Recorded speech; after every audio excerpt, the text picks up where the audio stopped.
Bajaj Finserv application का कहना कुछ ऐसा है कि आप 40 लाख रुपए तक का लोन यहां से ले सकते हो, लेकिन मुझे खुद को लगता था भाई यहां से लाख 50 हजार मिलना बहुत मुश्किल की बात है। लेकिन जब हमने यहां पे लोन के लिए अप्लाई किया तो आप यहां पे खुद देख लीजिए 16,66,660 रुपए का अप्रूवल आया है, 63 महीने का टाइम दिया जा रहा है और 12% का रेट ऑफ इंटरेस्ट लगाया जा रहा है। हर महीने की जो ईएमआई आएगी वो 35,785 रुपए की आएगी। और अगर मैं मार्च में इस लोन को अप्लाई करता हूं तो अप्रैल से मुझे पहले ईएमआई पे करना पड़ेगा। तो भाई मेरे को ये लगता है कि अगर आपको लोन की जरूरत हो, अगर आप चाहे तो भाई ज्यादा अमाउंट का लोन और सस्ते में मिल जाए, तो बजाज फिनसर्व एप्लीकेशन के अलावा आपको कोई भी एप्लीकेशन इस तरीके से लोन नहीं दे सकती है। या फिर अगर कोई दे सकता है तो सिर्फ बैंक दे सकता है। अगर बैंक से बात नहीं बन रही तो आपको इस एप्लीकेशन के साथ जरूर जाना चाहिए। एक बार चलिए देखते हैं इसको अप्लाई करने का क्या क्या प्रोसेस होने वाला है, कहां पे क्या चीजें फिलअप करनी है और कौन सी गलतियां ज्यादातर लोग करते हैं जिसकी वजह से उनका लोन रिजेक्ट हो जाता है। ये सारी जानकारी आपको इसी वीडियो में देखने को मिल जाएगी। देखिए, बजाज फिनसर्व से पर्सनल लोन अप्लाई करने का लिंक तो आपको डिस्क्रिप्शन में मिल जाएगा। इस वीडियो को पूरा देखिएगा, फिर क्लिक करिएगा, फिर इस पेज पे आइएगा।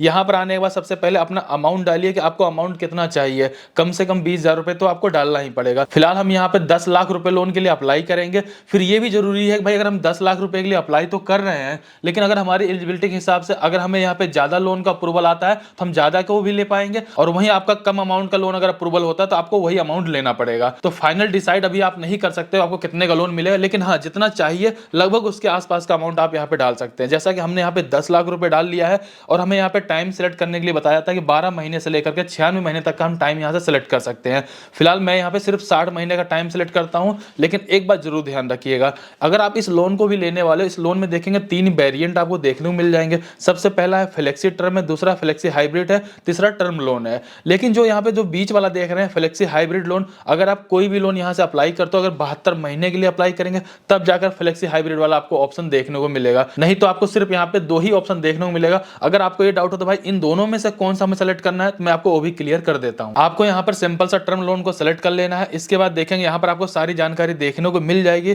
जिसमें कि रेट ऑफ इंटरेस्ट 11% बताया जा रहा है, आपकी ईएमआई वगैरह सब कुछ बताई जा रही है। लेकिन ये चीजें बिल्कुल भी फाइनल नहीं है, यहाँ पे कम से कम करके चीजें दिखाई जा रही है, लेकिन प्रोफाइल के बेसिस पे कम और ज्यादा भी हो सकता है। कितना होगा और क्या करना है चलिए आगे समझते हैं। सिंपल से आपको नीचे की तरफ आ जाना है, यहाँ पे आने में अप्लाई पे क्लिक कर देना है। जैसे आप अप्लाई पे क्लिक करेंगे, यहाँ पे आने में अपना मोबाइल नंबर डालेंगे, गेट ओटीपी पे क्लिक करेंगे, आपके मोबाइल नंबर पे एक ओटीपी है, ओटीपी डालेंगे, सबमिट पे क्लिक कर देंगे। इसके बाद देखेंगे यहाँ पे कंसेंट फॉर लॉगिन का एक ऑप्शन देखने को मिलेगा, टर्म कंडीशन वाले बॉक्स पे क्लिक करेंगे। इसके बाद सिंपल से नीचे क्लिक कर देंगे। इसके बाद यहाँ पर आना है, सबसे पहले आपको अपनी पर्सनल डिटेल डालनी है।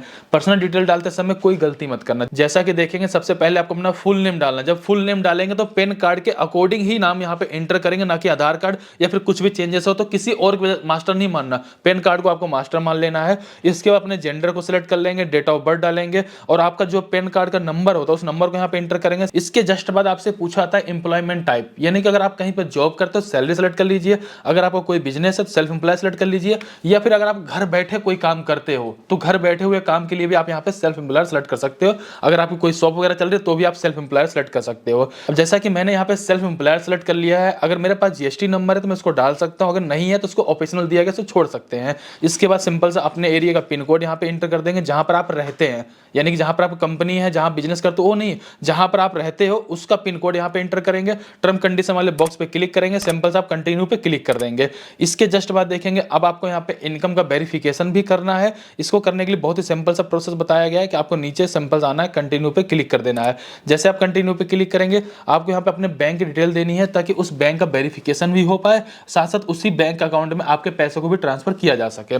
सो यहाँ पर आने के बाद सबसे पहले अपने बैंक का नाम आप यहाँ पे सर्च कर लेंगे। इसके बाद टर्म कंडीशन वाले बॉक्स पे क्लिक करेंगे, गेट ओटीपी पे क्लिक करेंगे, आपके बैंक से लिंक मोबाइल नंबर पे एक ओटीपी है, ओटीपी डाल देंगे। इसके बाद देखेंगे कि यहाँ बजाज फिनसर्व का आपको यहाँ पे ऑप्शन देखने को मिलेगा, नीचे सिंपल से आना है, प्रोसीड पे क्लिक कर देना है। इस तरीके से देखेंगे आपके बैंक का वेरिफिकेशन सक्सेसफुल कंप्लीट हो जाता है। इसके साथ साथ यहाँ पर एक जानकारी और भी शेयर करना चाहूंगा। अभी हमने 10 लाख रुपए लोन के लिए अप्लाई किया था।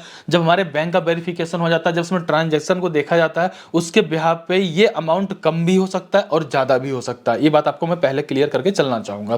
तो अभी हमें क्या करना है, सिंपल सा यहाँ पे देखेंगे, जैसे कि अगर मैं किसी कंपनी में जॉब करता हूँ तो उसकी डिटेल डालूंगा। अगर मेरा खुद का कोई बिजनेस है, सेल्फ एम्प्लॉयर सेलेक्ट कर रखा है, तो सिंपल सा कंपनी का नाम डाल दूंगा, नेचर ऑफ बिजनेस में सेलेक्ट करूंगा मेरा काम किस तरीके का है। इसके बाद यहाँ पे मेरे को सेलेक्ट करना भाई कि इस कंपनी जो हमारी चल रही है, इंडिविजुअल है या प्रोप्राइटरशिप है या पार्टनरशिप है, जो भी रहेगा अपने हिसाब से इसको सेलेक्ट कर लेंगे।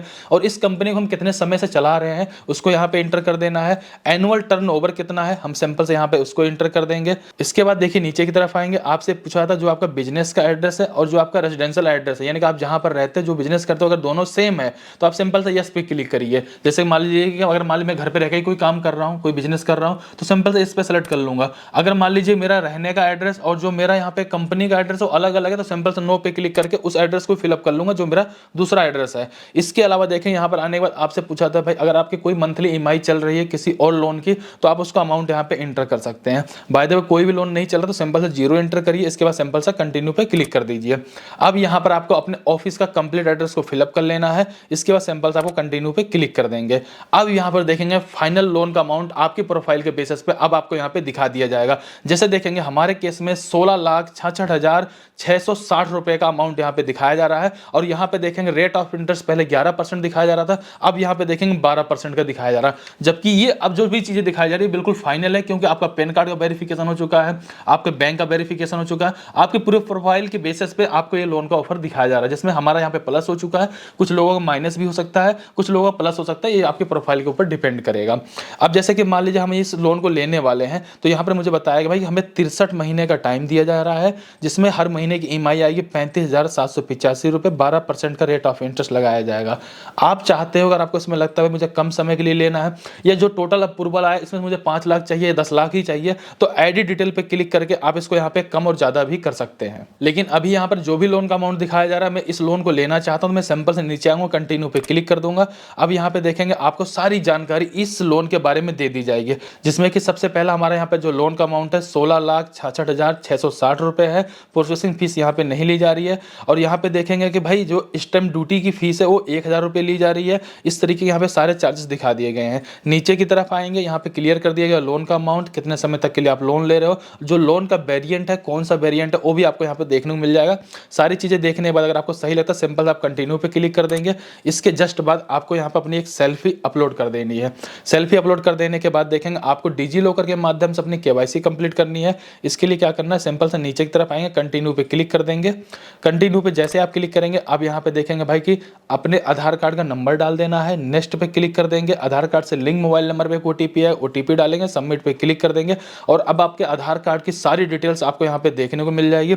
और अगर आपको लगता है आपके आधार कार्ड का एड्रेस जहाँ करंट टाइम पे रहते हैं दोनों में चेंजेस है, सिंपल से आप नो पे क्लिक करके अपना जो करंट एड्रेस उसको एंटर कर सकते हो। अगर आपको लगता नहीं दोनों एड्रेस मेरा सेम है तो सिंपल से आप यहाँ पे यस पे क्लिक कर देंगे। इसके बाद देखेंगे यहाँ पर आपको एक एडिशनल इन्फॉर्मेशन शेयर करनी है, जैसे कि मान लीजिए अपने फादर का नेम, मदर का नेम या हस्बैंड वाइफ का नेम यहाँ पे एंटर कर देंगे। उनके साथ रिलेशन क्या है आपको वो भी यहाँ पे एंटर कर देना है। सिंपल से आप कंटिन्यू पे क्लिक कर देंगे। सो अब यहाँ पे देखेंगे जो आपका केवाईसी वेरिफिकेशन था सक्सेसफुल यहाँ पे कंप्लीट हो चुका है। सो अब यहाँ पे देखेंगे लास्ट पेज पे आपसे बैंक की इंफॉर्मेशन ली जाती है ताकि आपके बैंक अकाउंट में 1 रुपये क्रेडिट किया जा सके, ताकि आपके बैंक का वेरिफिकेशन हो जाए और सेम उसी अकाउंट में आपके लोन का अमाउंट को ट्रांसफर कर दिया जाए। तो फिलहाल क्या करना है, सिंपल से आपको यहाँ पे ऐड बैंक अकाउंट डिटेल पे क्लिक कर देना है। इसके बाद सिंपल से कंटिन्यू पे क्लिक कर देंगे। यहाँ पे आने के बाद अकाउंट होल्डर का नाम डालेंगे। इसके अलावा यहाँ पर भी कई लोग गलती ऐसा करते हैं, मान लीजिए लोन मैं अपने लिए अप्लाई कर रहा हूँ, अपने नाम से कर रहा हूँ, मैं अपने मम्मी पापा का अकाउंट डाल दूंगा तो भी लोन रिजेक्ट हो जाता है। आपको ध्यान रखना बिल्कुल सेम नेम के साथ अकाउंट नंबर होना चाहिए, उसके अलावा वो आपका बैंक अकाउंट एक्टिव होना चाहिए। सिंपल से अकाउंट का होल्डर का नेम डालेंगे, एफएससी कोड डालेंगे, अकाउंट नंबर डालेंगे, अकाउंट किस टाइप का उसको सिलेक्ट कर लेंगे। सिंपल से आप कंटिन्यू पे क्लिक कर देंगे। सो अब यहाँ पे देखेंगे जो आपका बैंक का था उसमें 1 रुपये क्रेडिट कर दिया जाएगा और आपका बैंक का वेरिफिकेशन सक्सेसफुल कंप्लीट हो जाएगा। अब यहाँ पर देखेंगे आपका जो एप्लीकेशन है सक्सेसफुल सबमिटेड हो जाएगा। अभी ऊपर देखिए एप्लीकेशन यहाँ पे हमारा सबमिट हो चुका है। लोन की फाइनल डिटेल हमें दिखा दी गई है, लोन का एप्लीकेशन नंबर दे दिया गया, लोन का अमाउंट दे दिया गया है, ट्यूनर टाइम कितना है, परसेंट कितना लग रहा है यानी 12% लग रहा है, ईएमआई जा रही है 35,785 रुपये हर महीने की जो ईएमआई है। जैसे कि हमारे केस में क्या, अगर मैं मार्च में इस लोन को अप्लाई कर रहा हूँ तो अगले महीने अप्रैल से यहाँ पे ईएमआई जाएगी, तो ईएमआई की स्टार्टिंग डेट भी आपको देखने को मिल जाएगी। सो यहाँ पर आप इस तरीके से लोन को अप्लाई कर पाएंगे। लेकिन इसका मतलब ये नहीं हुआ कि हमने यहाँ पे लोन अप्लाई कर दिया और हो ही गया। सो यहाँ पर आपको इस बात का भी ध्यान रखना है कि अगर आपका यहाँ पे लोन अप्लाई हो भी गया है, इसके बाद क्या क्या चीजें हो सकती हैं। इसके बाद ये है कि भाई अगर आपका जो यहाँ पे बैंक वेरिफिकेशन हो गया, अगर आपकी इनकम वगैरह आ रही है, आपका सिविल ठीक है, तो ये लोन आपका डायरेक्ट अप्रूव हो सकता है। नहीं तो दूसरे केस में ऐसा भी हो जाता है कि आपके यहाँ पे इनकम का वेरिफिकेशन के साथ साथ ये भी हो सकता है कि बजाज फिनसर्व का एक एजेंट आपके घर पर आए और आपसे डॉक्यूमेंट्स भी मांगे और उसको कलेक्ट करके ले जाए। एक ऑप्शन ये भी हो सकता है। दूसरी बात यहाँ पर ये भी हो सकता है कि भाई अगर आपके यहाँ पे डॉक्यूमेंट्स डॉक्यूमेंट्स वगैरह में कहीं पर कुछ मिसिंग हो रहा होगा तो आपके पास बजाज फिनसर्व तरफ से कॉल आ सकती है, कुछ जानकारी आपसे लिया जा सकता है या कुछ कुछ डॉक्यूमेंट्स को मेल में मंगवाया जा सकता है। फिर तीसरा एक बात ये भी हो जाती है कि कई बार ऐसा भी हुआ है कि भाई अगर आपका लोन का अमाउंट काफ़ी ज़्यादा है तो उस केस में क्या है कि आपके घर पर आकर आपका वेरिफिकेशन वगैरह भी किया जा सकता है। तो ये 2-3 कंडीशनें बनती हैं जिसके बाद आपको यहाँ पे लोन अप्रूव करके दिया जाता है। जैसे आपका लोन अप्रूव होगा सिर्फ 24 घंटे का टाइम लगेगा, आपके बैंक अकाउंट आपका पैसा आ जाता है। लेकिन एक बात आपको अपनी तरफ से पर्सनली बताना चाहूँगा, इतना बड़ा लोन का अमाउंट ना अप्लाई करके पहली बार अगर आप यहाँ से लोन 50,000 या लाख 2 लाख रुपए का अप्लाई करें तो ज़्यादा अच्छा रहेगा। वो आपको आसानी से मिल जाएगा जब आप उसको वापस करेंगे। अगर आगे चलकर बड़े लोन के लिए अप्लाई करेंगे तो ज़्यादा कुछ वेरिफिकेशन नहीं करना पड़ेगा। इसके बाद आपको यहाँ पे दूसरी चीज़ और भी क्लियर करना चाहूँगा, बजाज फिनसर्व हो या फिर कोई भी कंपनी या कोई भी बैंक हो, हर बैंक ये चाहती है आप लोन ले जाओ, क्योंकि जब आप लोन ले जाओगे तो उन सब बहुत मोटी कमाई करते हैं। जो 12% आप देख रहे हो थोड़ा मोटा अमाउंट नहीं होता है। आपको सेविंग जो आपके सेविंग अकाउंट जो आपका पैसा पड़ा होता है 3-4% का उस पर रेट ऑफ इंटरेस्ट मिलता है और 12% ये यहाँ पे इंटरेस्ट अगर आपसे लेते हैं तो कितना ज़्यादा कमाई करेंगे। वो भी चाहते हैं आप लोन ले जाओ, लेकिन वो चाहते हैं भाई डॉक्यूमेंट्स वगैरह वेरिफिकेशन सही से रहे ताकि आप पैसे को वापस कर पाओ। इसके अलावा फाइनली एक सजेशन और भी देना चाहूँगा कि फ्रॉड कॉल भी बहुत ज़्यादा आती हैं, तो किसी के साथ अपनी पर्सनल जानकारी कुछ भी ऐसी मत शेयर करना जिसकी वजह से आपके साथ कोई फ्रॉड हो पाए।